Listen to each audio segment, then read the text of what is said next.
자, 이제 또 미국 주식하는 입장에서 환율 얘기를 안 할 수 없습니다. 우리 한국에 계신 분들 특히 환율 고려 안 할 수가 없는데요. 투자하면서 중요한 이슈인데 이번에 또 주목할 만한 얘기가 나와가지고 요거는 좀 한번 같이 얘기를 해봐야 될 것 같습니다. 그래서 제목을 이렇게 뽑긴 했는데요. 이번엔 진짜 막을 방법이 없는 건지 환율이 이제 1,400원 시대가 열릴 것 같다라는 얘기가 이제 많이 들리고 있습니다. 단순히 겁주는 얘기가 아니라 이제 현실화 될 것 같다, 대비하자, 이런 얘기들이 있는데 왜 그런지 제 생각도 들어보도록 하겠습니다. 자, 일단은 왼쪽 그래프 보시는 것처럼 현재 제가 영상을 찍는 시점에 환율은 1390원대에서 놀고 있는데 1400원이 코앞이고요. 그리고 이 그래프 환율 3년 차트인데요. 제가 수익률 계산해봤더니 3년 동안 환율이 오른 수익률이 18%고 이걸 연평균으로 환산하면 연평균 약 6% 정도 나옵니다. 그러니까 그냥 달러만 사서 아무것도 안 하고 그냥 들고 계셔도 연평균 6% 정도의 수익을 거두셨다는 얘기예요. 반대로 말하면 좀 슬픈 얘기지만 그냥 원화로 가만히 들고 있었다면 미국 달러 대비 원화의 가치가 1년에 마이너스 6%씩 떨어졌다는 얘기가 됩니다. 저는 뭐 미국에 안 갈 거니까 상관없는데요 하실 수 있지만 그게 또 우리나라 살면은 달러랑 또 뗄래야 뗄 수 없는 존재이긴 하거든요. 이게 경제 상황이 우리나라 70%가 수출 주도 국가고 무역이랑 연관돼 있어서 환율에 노출이 안 될 수가 없습니다. 웬만하면 정말 저는 집에서 신토부리 국산 쌀만 퍼먹어요 막 하셔도 영향을 받긴 할 텐데 웬만하면 환율 영향을 안 받을 수 없거든요. 이게 알게 모르게 직간접적으로. 근데 지금 화폐 가치가 떨어지고 있는 겁니다. 이거는 물가 상승은 별개입니다. 그냥 정말 확실하게 달러랑만 비교했을 때 화폐 가치 떨어지는 거고 여기에 물가 상승분 떨어지는 것까지 더하면 더 심각하게 화폐 가치가 빠지는 겁니다. 자, 그래서 어떤 분이 이렇게 써놓으신 겁니다. 환율 때문에 적금하는 의미가 없어. 진짜 맞는 말입니다. 저는 적금 안 한 지 한참 돼가지고 적금할 돈 저는 100원이라도 있으면 소수점 투자라도 하는 성격이거든요. 100원 안 되니까 1000원. 1000원이라도 저는 생기면은 무조건 그냥 그 돈 다 미국 주식에 넣습니다. 그냥 돈 생길 때마다. 미니스탁이든 뭐 소수점 투자든 요즘 서비스 많잖아요. 저는 이제 적금 사회초년생 때 한번 하고 적금 다시는 안 하겠다 마음먹은 글도 올린 적이 있었는데 왜냐면 해보니까 좋긴 한데 너무 이제 이자, 율, 금리가 낮은 거죠. 화폐 가치 떨어지고 하는 것보다. 그래서 지금 제가 적금 이자 이율이 얼마인지 모르겠는데 1금융권 기준으로 높아봐야 3, 4% 아닐까요? 정말 많이 쳐서 5%라고 치면은 적금을 5% 열심히 해서 이제 해약해서 내가 나 적금 1년 버텼다고 깨봤는데 갑자기 환율 보니까 환율이 6% 올라 있으면 나는 사실상 손해본 개념처럼 되는 거잖아요. 이분이 그런 걸 느끼신 것 같습니다. 이제 1년 적금 깨가지고 미국 주식 하려고 봤더니 환율이 1년 전보다 더 올라 있네? 야, 이거 적금 내가 왜 했지? 약간 이런 현타가 오셔서 쓴 글 같아요. 제가 추론하기로는. 지금 거기다가 제가 말씀드렸지만 물가 상승분까지 고려하면 뭐 1년에 화폐 가치 거의 뭐 10%씩 녹아내린다고 해도 좀 과언이 아닙니다. 이런 상황입니다. 그래서 이게 이제 결과론적인 얘기긴 하지만 올해 지금까지 한국에서 미국 주식 투자하시면 지금 미국 주식 수익률이 약 20%가 나와요. S&P 500, 나스닥 아무거나 투자하셔도 20%의 환차익만 6%. 올해 6.8%긴 한데 그냥 보수적으로 6% 잡아도 대충 잡아도 25% 이상 지금 현재 미국 주식 투자하시는 분들 수익이 나는 겁니다. 물론 당연히 반대 경우도 있죠. 환차 손을 볼 때도 있지만 올해는 그렇다라고 보시면 될 것 같고 그래서 지금 환율이 이렇게 미국 주식 하는데 무시할 수 없는 숫자다. 설령 미국 주식이 빠졌더라도 올해 환차익이 올랐으면 이래서 방어해주는 역할도 해주니까요. 그래서 보시면 될 것 같은데 제가 이 얘기 왜 하냐면은 보통 1,400원이면 보통 암묵적 방어선이거든요. 정부가 나서서 약간 방어한다고 불리는 절대 방어선이라고도 불리는 부분인데 이번엔 좀 다르다. 왜냐하면 되게 이번에 언론에서 주목이 된 발언들이 있는데 한국의 기획재정부 장관 겸 경제부총리가 발언을 한 게 주목이 됐습니다. 뭐냐면 1,400원 이제 되는데 어떻게 되냐 물어봤더니 뉴 노멀이다. 갑자기 이런 얘기를 한 거예요. 현재 한국과 미국의 금리 차이가 나니까 이 정도는 뉴노멀, 그러니까 새로운 정상인 거잖아요. 뉴노멀의 뜻이 비정상이 아니고 이제 정상적인 범주다 이런 의미도 해석이 되잖아요. 그러니까 이제 고환율은 우리나라만의 문제가 아니다. 지금 달러 강세는 지금 다른 나라들도 다 미치는 영향인데 왜 나한테만 그러냐. 약간 이런 뉘앙스로 말을 한 거죠. 그러니까 이제 다들 이걸 해석하기를 이번에는 1,400원 넘어도 뭐 딱히 그렇게 절대 방어하거나 돈을 쏟아붓거나 호들갑 떨지 않겠다라는 어떤 뉘앙스의 신호를 미리 준 거 아니냐. 다들 벨트 단단히 매라. 1,400원 간다. 가도 어쩔 수 없다. 약간 이런 걸 준 거 아니냐. 그러니까 이제 댓글 같은 거 보니까 그래서 안 맞겠다는 거지. 1,400원 넘어가는 거 안 맞겠다는 거지. 저게 기획재정부 장관이 한 말이라는 거지. 경제부총리가 뉴노멀 인증. 아니 공식적으로 인정해버리네. 나중에 2,000원 가도 뉴노멀이냐. 그러니까 이런 식으로 지금 이 발언의 뉘앙스가 조금 이렇게 해석되는 부분이 있는 거죠. 근데 제가 느끼기에도 뭐 개인적인 생각이지만 약간 그렇게 느껴지긴 했습니다. 그러니까 어쩔 수 없다. 지금 미국의 경제가 너무 좋고 한국은 경제가 둔화되는데 둘의 차이가 나서 환율 격차가 나는 걸 어떻게 하라는 말이냐. 나보고 어떻게 하라고 약간 이런 생각이 들 수 있잖아요. 이런 발언이 지금 또 주목을 많이 받았고요. 하필 또 이번 주에 GDP, 경제 성장률까지도 쇼크가 나왔어요. 저도 이제 보고 놀랐는데, 물론 한 분기 가지고만 판단하기 어렵지만 원래 0.5%로 이제 회복할 걸로 예상했는데 한국은행이 낸 예상치의 5분의 1에 불과한 0.1 쇼크가 난 거죠. 생각보다 회복이 좀 느린데? 이렇게 된 거죠. 그래서 보니까 역시 수출이, 반도체 이런 것들 수출이 생각보다 좀 부진해가지고 이렇게 발언을 했습니다. 성장 동력이 예상에 미치지 못하고 있다. 그리고 이제 언론의 인터뷰에서도 경기의 하방 위험이 있다. 당연히 그렇겠죠. 생각보다 부진하니까. 그래서 필요하면 뭐 보완하겠다 이러는데 이제 조금 리스크가 커졌다는 얘기를 하니까 당연히 이제 이런 것들 보면 야, 이거 경제가 생각보다 더 둔화되는구나.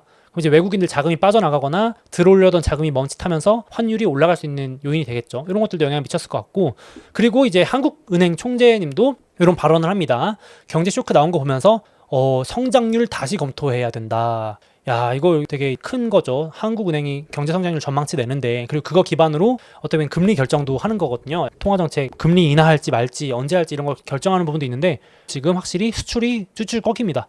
아니 진짜 이게 신기한 게 우리나라가 수출로 먹고 사는 나라라고 해도 과언할 정도로 비중이 큰데 수출이 마이너스 기여를 하고 내수로 방어했다는 게 약간 어떻게 보면 아이러니한 상황이거든요. 이번 분기 한 분기 얘기지만 보통은 수출이 이렇게 이끌고 우리나라 올라가는데 뭐 자동차 수출, 반도체 수출 막 이런 것들로 이제 먹고 사는데 지금 안 그래도 내수도 얼어붙었다는데 그 정도로 내수가 기여하고 수출이 빠졌다는 건 얼마나 심각한지 이제 보여주는 말 그대로 쇼크였고, 그래서 하는 총재도 경제 성장률 하방 위험이 커졌다 비슷한 말을 했고, 수출이 부진한데 요 말도 좀 인상 깊었어요.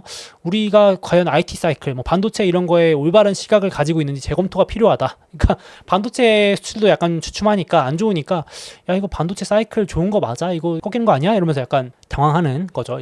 지금 그래서 이거 보고 금리 인하를 더 빨리 할 수도 있다라는 그런 것 때문에 막 시장 금리도 떨어지고 환율도 오르고 외국인들이 이제 막 빠져나간다는 우려 커지고 이런 것도 있었습니다. 그러니까 복합적인 거죠. 강달러 요인만 있는 게 아니라 지금 한국 경제도 조금 더 안 좋을 것 같으니까 하필 악재가 또 겹친 거죠.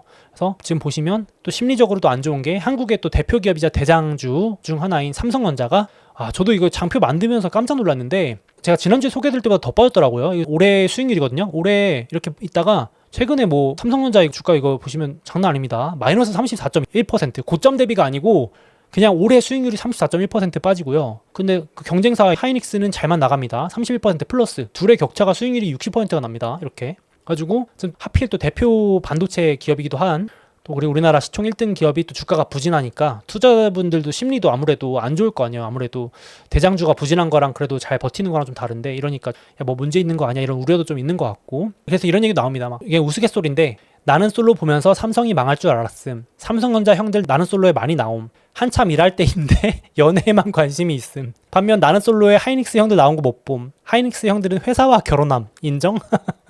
제가 생각해보니까 저도 나는 솔로 가끔 보는데 나는 솔로라는 프로그램이 있거든요. 이렇게 소개팅하는 프로그램인데 하이닉스 분들 제가 기억하기로도 한 분도 안 나오셨던 걸로 알고 있어요. 제가 알기로는. 그러니까 이제 막 지금 한창 이제 회사와 결혼하실 정도로 일에 열중해 있으시고, 삼성전자 형님들은 조금 가끔 나오신 것 같아요. 제보다 S전자 뭐 이렇게 나오신 것 같아요. 그러니까 이제 우스갯소리인데 지금 전 국민이 삼성전자 걱정을 할 정도로 좀 주가가 안 좋습니다. 당연히 뭐 망한다 이런 것까지는 아니겠지만 좀 심리가 이 정도로 비관적이다 이런 것도 좀 인상 깊었고, 그러니까 이제 환율도 안 좋고 삼성전자 주가 빠지니까 다들 걱정 많이 하시는 거죠. 그래서 삼성전자 지금 동네 북이 됐습니다. 하이닉스한테도 이렇게 구타당하고 있고 애플한테도 구타당하고 있고, 그러니까 AI 반도체는 하이닉스한테 밀린다 그러고 스마트폰은 애플한테 밀린다 그러고 가전의 강자인 LG한테도 약간 밀린다 그러고 시스템 반도체 메모리가 아닌 비메모리한테는 최강자 TSMC가 막 이제 퍽퍽 때리고 있고, 삼성전자의 대구륙입니다. 이제 그래도 국내 시총 1등 기업인데 대구륙을 맛보고 있는 상황입니다. 나중에 이제 또 어떻게 될지 모르겠지만 이런 상황이다. 상당히 심리가 좀 안 좋다. 그래서 제가 앞서 말씀드렸지만 지금 당장 미국은 금리 아직 안 내리고 있고 잘 버티고 있고 고금리고 막 경제 지표가 좋아서 시장금리가 막 오르고 있는 상황이니까 참 여기도 나왔지만 기준금리를 어떻게 할지 모르겠다. 한국은행이 사면 초과에 빠졌다. 경제 둔화된다고 하니까 금리를 내려야 될 것 같은데 금리를 내리자니 환율이 또 막 치솟을 수도 있고 사면 초과죠. 그러니까 이제 너무 상승 속도가 빠르면 개입할 거다라고 했는데 하는 총재가 환율 목표치보다 변동성에 중점을 둘 거다 이렇게 말했거든요. 이게 사실상 신호입니다. 이게 뭐냐면 환율 목표치, 그러니까 1,400원을 넘냐 마냐에 나는 중점을 두지 않고 얼마나 환율에 막 요동치면서 변동성이 커지냐에 중점을 두겠다라는 얘기는 시장에서도 이렇게 해석하는 거죠. 야, 1,400원 이번에 넘나 보다. 못 막는가 보다. 막을 생각이 없나 보다. 약간 이렇게 얘기를 할 수 있는 거죠. 그래서 지금 강달러는 세계적인 것이다. 밑밥 까는 거죠. 이제 그래서 1,400원 넘을 수 있지. 그건 내 탓이 아니야. 한국의 문제가 아니고 그냥 강달러야. 달러가 센 걸 한국이 어떻게 하라고. 이런 느낌이 지금 보시면 경제부 총리도 똑같은 말하고 있고 하는 총재도 똑같은 말을 같은 주에 하고 있죠. 그래서 이제 시장에서도 내년에 1월 이럴 때 금통위에서 기준금리 인하 압박이 커질 것으로 보인다. 이런 얘기가 나오고 있고 시장이 그걸 반영하기 시작했고 그래서 하는 총재가 이런 말도 해요. 회고록을 얘기합니다. 2022년에 환율이 1,400원 넘어갈 때 사방에서 비판이 왔다. 왜냐하면 우리나라가 IMF를 한번 겪은 나라여가지고 이 환율 급등에 아주 학을 뗄 정도로 온 국민이 그냥 1,400원 돌파에 그냥 목을 맬 정도로 지켜보고 있다. 그래서 그 당시에 1,400원 돌파 못하도록 어떻게든 막아야 됐고 올해 초반에도 1,400원 넘어가려고 할 때마다 이제 암묵적으로 개입해서 방어했다는 얘기들이 많았었는데 이번에 대놓고 밝힌 겁니다. 2022년 미국이 막 자이언트 스텝 4회 연속하면서 고금리 올라가니까 환율이 치솟았는데 이때 1,400원 넘었을 때 정말 많은 비판을 받았다. 근데 이제 여기서부터가 중요합니다. 지금은 그때와 달리 한국에 달러 표시 자산이 많아서 크게 걱정할 이유가 없다. 즉 1,400원 넘어도 걱정하지 말아라. 이게 가로치고 하는 말이죠. 그러니까 다시 한번 환율 수준이 아니라 수준이 1,400원이든 1,450원이든 나는 그건 상관없고 속도 너무 급등하거나 급락하는 것만 관리하겠다. 그러니까 이제 이 얘기를 들으시면 그렇게 해석할 여지가 있잖아요. 이게 난 아닌데라고 하실 수 있는데 제가 듣기에도 이걸 보면서 1,400원 넘어가도 당황하지 마세요. 약간 힌트 주는 거죠. 약간 이런 느낌이 들었습니다. 뭐 이번에는 돌파해도 대한민국 위기는 아니고 뭐 외환위기 이런 거 아니고요. 강달러가 세계적인 추세고 그러다 보니까 우리나라 이제 원화 약세는 뉴노멀입니다. 1,400원 받아들이세요. 약간 이런 직간접적인 말들을 대한민국 경제 수장분들이 하고 있으니까 또 무시할 수가 없는 내용이긴 합니다. 그래서 전달드려 봤고 그래서 실제로도 IMF가 이번에 이제 세계 경제 전망치 3개월마다 발표하는 거 보시면 미국만 올해 내년 경제 전망 올렸고 참 미국 진짜 독주입니다. 그래서 IMF도 보고서의 요약본으로 미국이 내년에도 글로벌 성장 견인할 거다. 그러니까 미국 독주입니다. 참 정말 강력하죠. 한국은 그대로. 그래서 이제 지금 한국하고 미국 경제 성장률 격차가 막 더 벌어진다 이게 나올 정도로 미국이 강하고 유럽도 약하고 중국도 약하고 세계 경제 전망을 하향했는데 미국만 올렸습니다. 물론 뭐 일본도 올리긴 했는데 미국이 그 정도로 강하다 이렇게 보시면 될 거고 그러니까 미국이 강하니까 강달러, 원화 약세 이런 현상도 있고 한국이 또 안 좋은 것도 있고 이런 느낌입니다. 보시면 될 것 같고 그래서 한번 정리해봤는데 이건 이게 주관적인 의견이 많이 들어가다 보니까 제가 옳고 그름을 떠나서 개인적인 생각을 말씀드리면 지금 경제부 총리와 하는 총재가 똑같은 말을 했다. 1,400원 올라갈 수 있다라는 약간 힌트를 준 거고 억지로 막 방어하지 않겠다라는 그런 뉘앙스를 밑밥을 미리 깐 그런 인터뷰들이 많이 나왔다. 그래서 한번 유의 있게 보실 필요가 있겠다. 그래서 만약에 제 생각이 맞다면 결국 이렇게 지금 한국에 막 부채가 많고 뭐 어쩌고저쩌고 하는데 부채를 녹이는 방법 중에 하나가 이런 식으로 화폐 가치를 떨어뜨려서 고환율, 화폐 가치 떨어지는 고환율이나 인플레 같은 것으로 부채를 녹이는 방법이 있거든요. 정부 부채나 이런 것들 녹이는 방법이 있는데 이게 쉽게 생각해서 우리는 지금 고환율 시대에 화폐 가치 하락이 될 수 있으므로 해지 방어가 절실하게 필요한 상황이다. 우리 같이 구독자분들은 이 생각에 만약에 동감하신다면은 좀 방어가 필요하다. 대책이 필요하다.